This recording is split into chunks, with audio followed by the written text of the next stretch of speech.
সালে diploma agriculture complete করি। করার পর অনেক জায়গায় অনেক রকম অনেক চাকরি সন্ধানে খোঁজ করি। এক পর্যায়ে দেখি যে আমার চাকরি না পাওয়ার কারণে অনেক অর্থ চাওয়া বা ইচ্ছা ওনাদের মানে চাই, এই না দেওয়ার আমি এই অর্থ না দেওয়ার দিতে পারি না, বিধায় আমার চাকরি হয় নাই। তখন আমি বললাম যে 14 সালে আমি তখন বিদেশ পাড়ি দিয়ে ওইখানে বিভিন্ন রকম সমস্যা হওয়ার কারণে তখন আবার আমি ফেরত চলে আসি। ফেরত আসার পর আমি কি করব না করব এই হতাশায় আমি খুব দুশ্চিন্তায় ছিলাম। RICL TMX, যুগের পর যুগ স্থাপনা থাকে মজবুত। যে দেশে ফেরত আসি, কি করব না করব, বয়সও আমার শেষ। তখন আমি কিছু খুঁজে মানে কিছু পথহারা হয়ে গেছি। তখন 14 সালে আসে যুব উন্নয়ন থেকে, তারা আমাকে ডাকছে, বলছে যে আসো এখানে তুমি ট্রেনিং নাও, ট্রেনিং নেওয়ার পরে তোমাকে অর্থ সহযোগিতা দেওয়া হবে। এই আশায় তখন যুব উন্নয়ন থেকে আমি ট্রেনিং নিই। ট্রেনিং নেওয়ার পর তখন সেখান থেকে তারা আমাকে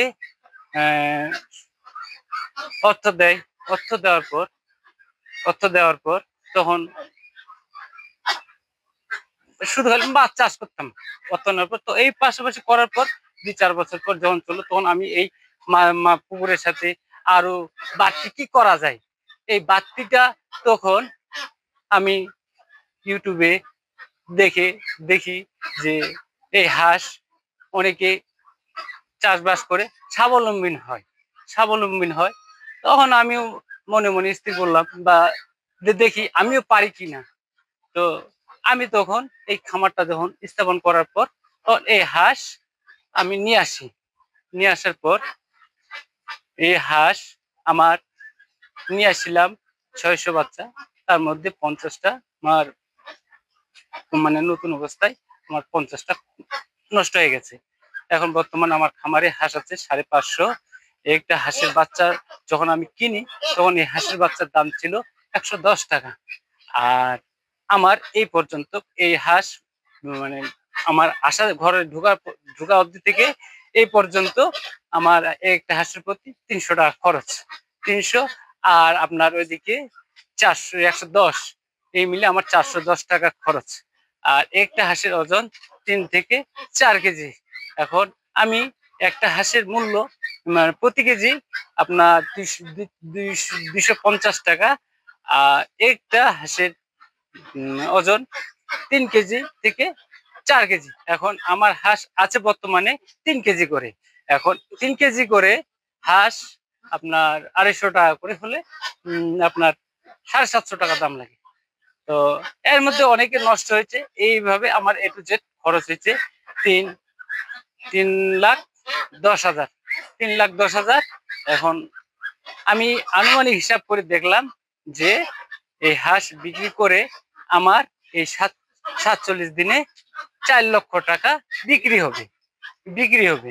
এখন আমার 3,10,000 টাকা আপনার বাচ্চা খাওয়ান এবং কি এই বাচ্চার দাম, এই মিলে আমার 3,10,000। আর আমি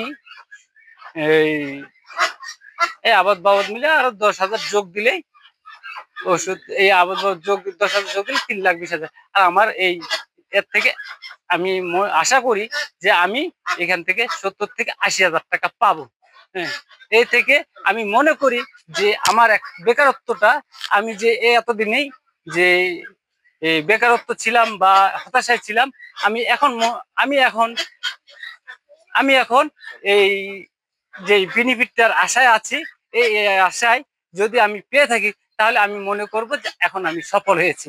আর আমি আমি এই হাঁস